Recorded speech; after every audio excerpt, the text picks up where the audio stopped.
지도자들과 그것을 감당했던 대표적인 사람들로 가득 차 있습니다. 그래서 성벽을 세우는데 헌신하고 앞장섰던 그런 사람들이었죠. 포로로 잡혀가 있는 동안에야 약 한 140년 동안 허물어진 채로 방치되어 있던 그 예루살렘 성벽을 다시 세운다고 하는 것은 쉽지 않은 일입니다. 그래서 각자 각자의 분담을 해서 이제 그 성벽을 세웁니다.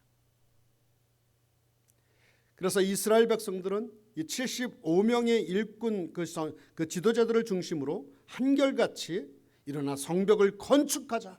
성벽을 건축해야 된다. 모두 힘을 내어 이 선한 일을 이루자라고 힘을 내서 그들은 각자 맡은 사역을 잘 영역들을 감당을 했습니다. 근데 제가 이 느헤미야 3장 말씀을 쭉 묵상을 하면서 저에게 개인적으로 이렇게 은혜가 되는 또 감격스러운 단어 하나가 등장을 합니다. 그것은 뭐냐면 그 다음은 이라고 하는 단어예요. 그 다음은 누가 이런 일을 하고 당신은 그 사람은 이런 일을 한다. 그 다음은 누가 어떤 일을 한다. 그래서 그 다음은이라고 하는 단어가 28번이나 등장합니다. 그 다음은 누가 건축했고요. 그 다음은 누가 중수하였고, 그 다음은 또 누가 건축하였고, 그 다음은 또 중수하였다라고 하는 그 다음은이라고 하는 단어가 반복되는 모습을 볼 수가 있습니다. 저는 이 모습을 보면서 이스라엘 성벽을 건축 재건하는 데 있어서 그 성벽을 쌓기 위하여 어떤 특정 한 사람의 희생으로 이루어진 것이 아니라 그 이스라엘 백성들 모두의 헌신적인 희생이 그 다음은 하면서 계속 이어져 가고 그 희생이 계속돼서 그 성벽을 재건하는 모습을 보여줍니다. 어느 한 사람의 노력이 아니라 75명을 중심으로 온 백성이 힘을 다해 하나님의 땅 예루살렘의 성벽을 건축을 합니다. 그런데 제가 이 느헤미야 3장 말씀을 묵상을 하다가 75명의 사람들 그 이름들 중에 제 눈에 들어오는 한 사람의 이름이 있습니다. 그것이 바로 오늘 본문에 나오는 레갑의 아들 말기야라고 하는 사람입니다. 3장 14절을 다시 한번 읽어볼까요? 분문은 베탁게렘 지방을 다스리는 레갑의 아들 말기야가 중수하여 문을 세우며 문짝을 달고 자물쇠와 빗장을 갖추었다라고 이야기합니다. 여기에 레갑의 아들 말기야라고 하는 사람이 등장을 하는데 레갑 자손에 대한 배경을 좀 알 필요가 있습니다.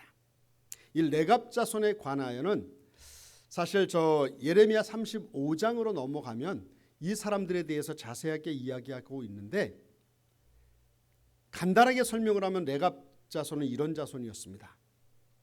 그 당시에 예루살렘 백성들은 또 이스라엘 백성들은 이방신을 섬기느라 다 변질되고 하나님을 배반하고 또 이방 여인과 섞여서 결혼하고 그 일을 통해서 여호와 하나님의 말씀을 잊어버리고 살고 있었던 그 사회적 그 분위기가 있었습니다.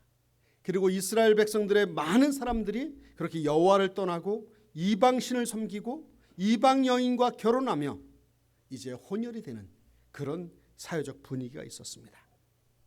그런데 그런 던 중에 나라의 그 고관대작이라고 하는 사람들이 레갑 자손이라고 하는 그 사람들을 불러 포도주를 마시라고 그들에게 명령을 합니다. 그런데 사실 이 레갑 자손은 그들의 선조들로부터 포도주를 마시지 말라고 하는 하나님으로부터의 금령을 받은 가문의 신앙적 전통을 꿋꿋하게 지켜왔던 이 자손이 레갑 자손입니다. 그래야 그들은 포도주를 마시라고 하는 명령을 거부할 정도로 믿음을 가졌던 이스라엘 백성들의 한 족속이었습니다. 이렇듯 이 당시에 풍요를 상징했고요. 많은 사람들이 사회적으로 또 환경적으로 바알과 아세라 목상에 굴복하던 그 모습들 속에서 하나님의 백성으로서의 구별된 삶의 표준의 모습을 보였던 사람들이 바로 이 레갑 자손이었습니다. 여기에서 레갑 자손이 포도주를 거절했다고 하는 것은 단순히 금욕적인 삶을 포도주를 마시지 않는 것을 그냥 그것을 절대적으로 지켜서 선택했다는 의미를 뛰어넘어섭니다. 조금 전에 말씀드렸듯이 이 당시에 풍요의 신으로 또 다산의 신으로 추앙을 받던 이방신 바알신과 아세라 신을 통해서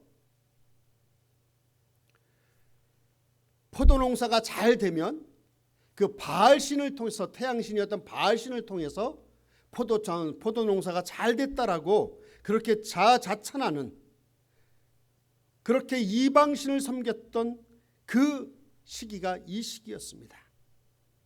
그런데 레갑 자손이 그 포도주를 거부했다고 하는 것은 단순히 포도주를 마시지 않는 것을 통한 그 절제된 모습을 보여주었다기보다는 이 당시에 시대적으로 주변 모든 사람들이 하나님을 반역하던 일에 앞장서던 그 상황 속에서 하나님의 백성으로서의 자긍심을 가지고 스스로 자기 자신이 몸을 더럽히지 않고 하나님의 명령을 하나님의 말씀을 어기지 않고 그 하나님의 뜻대로 살아가겠다고 하는 신앙의 결단이었던 것입니다.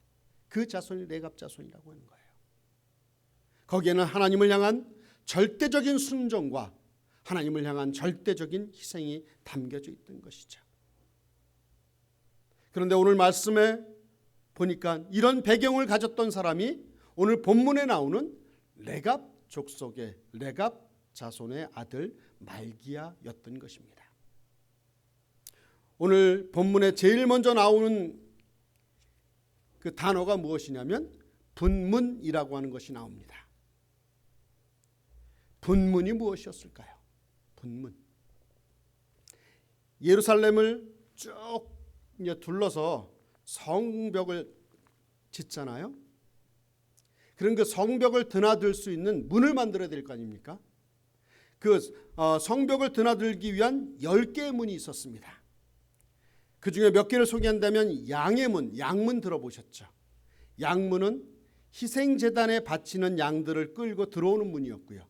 그래서 그 재물이 그 예루살렘으로 들어올 때에는 꼭 그 양의 문으로 들어옵니다. 또 어문이라고 합니다. 고기 어자 써서 어부가 잡은 고기를 가지고 들어오는 문이 어문이었어요. 샘문이 있었습니다. 샘문은 실로암 연못이 거기에서부터 시작해서 성전으로 물이 흘러내려가는 그런 처음 시작되는 문, 그것이 샘문이었습니다. 그렇다면 오늘 이 본문에 나오는 분문은 어떤 문이었을까요? 이 분문은요, 예루살렘 성 안에서 나오는 모든 쓰레기, 또 지저분한 것들, 심지어 오물들을 모아서 갖다 버리는 문이 이 분문이었습니다. 그러므로 이 분문이라고 하는 것은 그 어느 문보다 어느 것보다 가장 더럽고요, 냄새가 나는 그런 곳이었죠. 그런데 레갑의 아들 말기야는 그 성벽 여러 부분들 중에, 쌓을 수 있는 여러 부분들 중에 이 오물과 각종 쓰레기로 가득 찰 수 있는 그 분문을 건축하기로 이 말기야는 헌신했던 것입니다. 한마디로 이 레갑의 아들 말기야는 그 힘든 일, 어려운 일들을 마다하지 않고 이스라엘 백성을 향해 하나님을 위해서 헌신했던 그런 사람들입니다. 아마 그 당시에도 그 성벽이 너무 무너져 있긴 했었지만 분문이라고 하는 것이 이전부터 있었을 것입니다. 그래서 사람들은 무너져 내린 문이었지만 그것을 통해서 계속 각종 오물과 쓰레기를 계속 버려왔을 것입니다. 그렇게 악취가 가득한 그 문을 다시 재건하는 일을 이 말기야가 나서서 하는 것입니다. 최선을 다해서 합니다. 저는 이 말씀을 보면서 참 은혜가 됩니다. 몇 번 제가 묵상을 하고 하는데 이것이 우리의 하나님을 믿는 사람들의 삶의 모습이 아닌가. 또 하나님의 교회에 가장 필요한 일꾼들이 있다면 이 말기야처럼 분문을 새롭게 재건할 수 있는 그런 희생과 그런 결심과 그런 헌신이 있는 그런 삶이 또 그런 교회가 아름다운 교회가 아닌가 생각합니다. 사랑하는 여러분, 저는 그렇게 믿습니다. 하나님의 교회는 바로 이러한 한 사람 한 사람의 헌신을 통해 그 교회라고 하는 그 위대성이 저는 증명이 되고 세상 사람들에게 교회는 이런 곳이다라고 보여줄 수 있는 것이 이 모습이라고 저는 생각을 합니다. 또 그건 교회뿐만이 아니죠. 우리 한 사람 한 사람들의 삶도 마찬가지죠. 우리가 하나님 앞에서 또 세상 사람들 앞에서 또 성도들 앞에서 정말 어떤 모습으로 우리가 그 자리매김을 올 한 해 해야 될 것인가. 2024년을 살아가면서 정말 그리스도인으로서 하나님의 자녀로서 그리스도의 제자로서 우리가 올 한 해를 어떤 모습으로 살아가야 할 것인가. 오늘 말씀의 제목과 같이 저는 그랬으면 좋겠어요.